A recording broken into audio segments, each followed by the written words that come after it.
pour le début du vlog numéro 7 je crois. J'espère que le vlog qui paraît aujourd'hui, puisqu'on est mercredi, vous plaira, vous a plu du coup.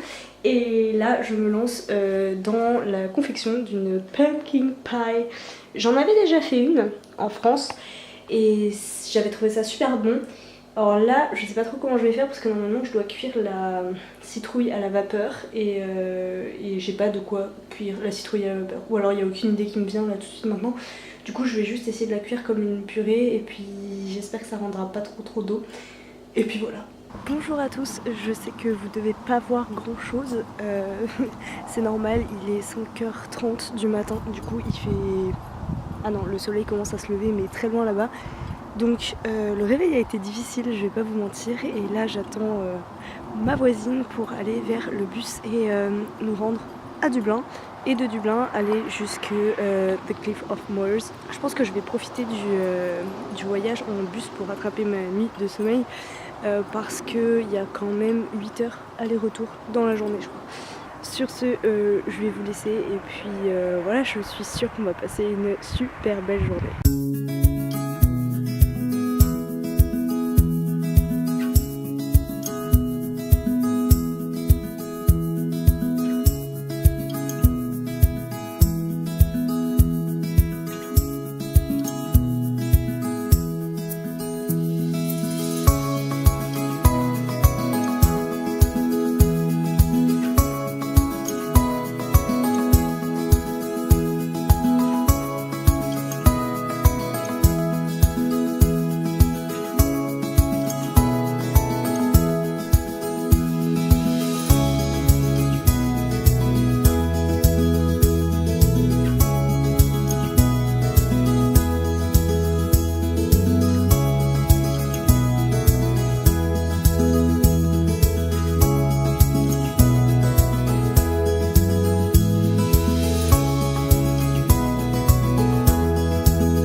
Bonjour à tous, je ne vous reprends que mardi soir parce que quand je suis rentrée des Cliff of Moher samedi j'étais juste crevée. On est rentré assez tard et puis la journée avait été très longue. Et puis après j'ai pas repris le temps depuis en fait. Hier j'ai pas mal travaillé, aujourd'hui j'ai pas vraiment travaillé mais j'ai cuisiné beaucoup. Et dimanche j'étais pas mal occupée aussi. Donc je ne vous ai pas repris pour vous faire un bilan et vous dire à quel point les Cliff of Moher C'est vraiment magnifique et très très impressionnant. Comme je suis super à la bourre dans mes montages en général, je ne sais pas encore ce que vous avez vu comme image juste avant de me voir maintenant parce que je n'ai pas du tout commencé à monter le vlog de du coup Cliff of Moher que j'espère quand même vous sortir vendredi. Ça va être un peu chaud je pense, mais bon, je vais essayer, je vais faire mon possible. J'ai pris beaucoup d'images, il y a beaucoup qui sont achetées aussi, mais c'était vraiment très beau. On se sent tout petit quoi, on se sent au bout de la terre, on se sent tout petit, puis on sent la mer encore une fois, le vent, le sel. Moi c'est quelque chose que j'aime beaucoup, je pense que vous l'aurez compris maintenant. Après, malgré tout, je pense que je préfère Oath, donc les images que vous avez vues dans le vlog précédent.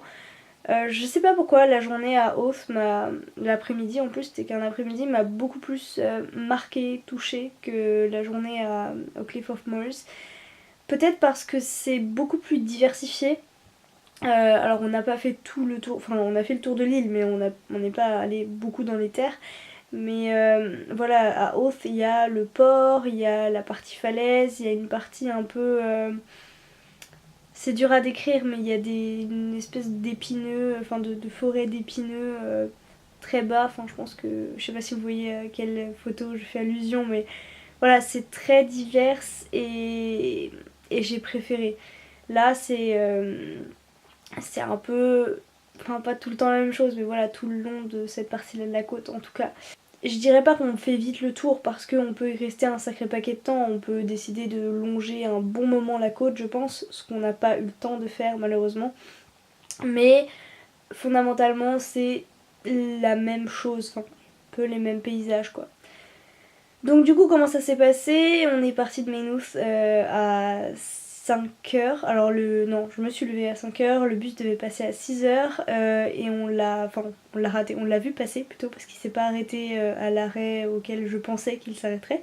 Donc on a dû attendre le suivant à 6h30 et c'était un peu la panique parce qu'il est arrivé en retard et en fait le bus touristique lui partait à 7h30 de Dublin à 10 minutes à pied de l'arrêt où on descendait. Donc voilà, c'était un peu le stress, on a dû courir pour l'avoir, mais finalement on l'a eu.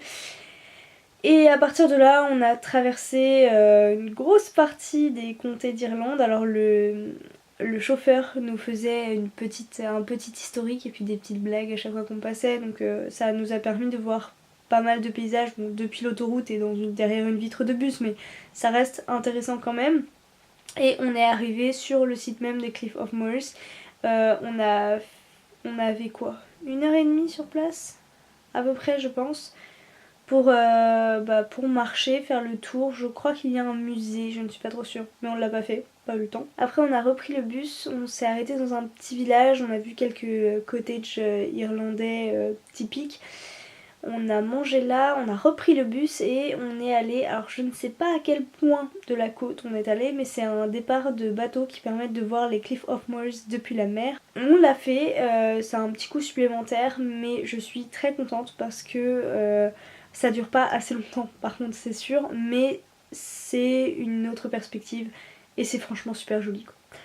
Voilà. Et puis après on a pris le bus et on est rentré sur Dublin et ensuite on est rentré sur Maynooth. Voilà, donc maintenant que je vous ai fait le petit point Cliff of Moher, je vais pouvoir passer au petit point lecture. Puisque j'ai terminé dans la nuit de dimanche à lundi Le Dernier Magicien. Je crois que vers minuit il me restait 150 pages à peu près et je me suis dit je vais garder les 150 dernières pages pour lundi soir et en fait c'était vraiment très bien. J'ai beaucoup aimé la fin et du coup je l'ai fini d'une traite en fait. Donc comme vous avez pu le voir si vous nous suivez sur Instagram, j'hésitais pour ma lecture suivante parce que j'ai toujours pas mal de livres avec moi et je me suis décidée sur vos conseils à prendre Apocalypsis le tome 2. J'en suis qu'au tout début, j'ai pas encore lu une centaine de pages, mais j'avais oublié à quel point j'aime la plume de Ellie et Seriam. Franchement, Les sujets sont pas forcément drôles, hein. En soi c'est même pas drôle du tout, mais il a une plume qui fait sourire quoi. Du coup, je vais en profiter pour faire un petit point aussi sur les prochains jours, puisque je ne pense pas que je vais vous reprendre avant un petit moment, parce que je rentre en France. Voilà, on a une semaine de vacances ici, du dimanche 28 octobre au dimanche 4 novembre, et j'emporte avec moi le strict minimum, à savoir pas mon appareil photo ni mon ordinateur. Donc c'est pour ça qu'il faut vraiment que je me bouge sur le montage pour que vous ayez une vidéo pendant la semaine de vacances, et si possible que la vidéo d'après soit déjà prête. Donc je disais ça parce que du coup je vais quand même emmener forcément des livres avec moi. Déjà je vais ramener chez moi les gros livres, à savoir Shades of Light et Le Dernier Magicien, et en fait tous ceux que j'ai lus, donc Fated probablement, il faut que je vois parce que peut-être que je vais le prêter à quelqu'un. Du coup Apocalypsis le tome 2 qui est aussi assez dense, hein. Et comme ça il me restera ici que les petits livres et ceux que j'ai achetés ici. Ah, il faut aussi que... Ah oui, je vous ai pas dit, j'ai été faible. Je disais donc, j'ai été très faible, puisque on a juste à côté de la maison un magasin de charité, je crois. Ça s'appelle le Vincent's. Et j'y ai mis les pieds. Et ils ont un rayon livre et ils font leurs livres à 1 € et je crois que c'est 2 € les hardbacks. Vous savez, je vous avais parlé du Nom du Vent, je crois, oui c'est ça, dont je trouve la couverture anglaise sublissime et dont je m'étais dit que du coup je les lirais en anglais. Et bien quand j'y suis allée, il y avait le tome 2. Avouez, la couverture est superbe. Voilà, enfin, moi je la trouve trop belle. Alors il est un peu abîmé sur la tranche, il a été pas mal plié. En attendant, quand on voit la brique que c'est, à savoir 994 pages, je pense qu'une lecture de cette taille-là, effectivement, on a tendance à la plier un peu quand on lit. Bon. Et du coup, bah maintenant que j'ai acheté le tome 2, va bien falloir que j'achète le tome 1. Et puis en anglais, hein, dans la même collection. Mais bon, franchement, il est magnifique et il m'a coûté 1 €. Donc bon, enfin voilà, la couve est un petit peu abîmée, la tranche est abîmée, mais c'est pas grave, hein. Pour 1 €, moi je dis pas non. Petit rappel, alors je ne sais pas ce qu'il en est pour le tome 2 en France, mais le tome 1 est à 25 € en France. Voilà, hein, donc samedi, je vais, si tout se passe bien à Dublin, je retourne chez Chapters et j'espère trouver du coup le tome 1. À 5 €. J'avais vu qu'il y avait plusieurs exemplaires la dernière fois que j'y suis allée, donc à moins que tout le monde se soit jeté dessus entre temps, normalement je devrais trouver un exemplaire à 5 € du premier tome. Et comme je sais que potentiellement je ne vais pas les lire tout de suite, voilà, en tout cas celui-là c'est sûr, et bien je pense qu'il fera partie du voyage retour vers la France. Voilà. Dans tout ça, je n'ai pas du tout commencé les e-books que j'ai emmenés. Donc je pense notamment à La Roue du Temps. Ça va faire 6 mois, non peut-être pas 6 mois quand même, si peut-être 6 mois, que un de mes camarades me l'a passé en e-book. Et ouais, je l'ai toujours pas lu. À chaque fois il m'envoie un mail, il me dit est-ce que t'as commencé? Et à chaque fois je lui dis dès que j'ai fini mes livres papier, je me lance, oui je vais le faire, et en fait je le fais pas. Il faut vraiment que je m'y mette. Voilà, je vais aussi en profiter quand je serai à Chapters pour voir si je peux trouver d'occasion, tant qu'à faire, le deuxième tome de Red Rising. Et puis bah tout ce que je pourrais trouver en occasion. J'irai peut-être faire un tour à Hot Fidges aussi, quoique, je sais pas trop. Enfin bon, je pense que je vais m'arrêter là sur ce vlog numéro 7. J'espère que vous allez bien, merci encore d'avoir regardé cette vidéo. N'hésitez pas à me laisser vos avis dans les commentaires, n'hésitez pas à me dire ce que vous avez pensé de ce que je vous ai montré, des images, si vous avez envie de venir ici. Surtout, j'espère que vous allez bien, que vous faites de très belles lectures, et on se retrouve tout bientôt pour une prochaine vidéo.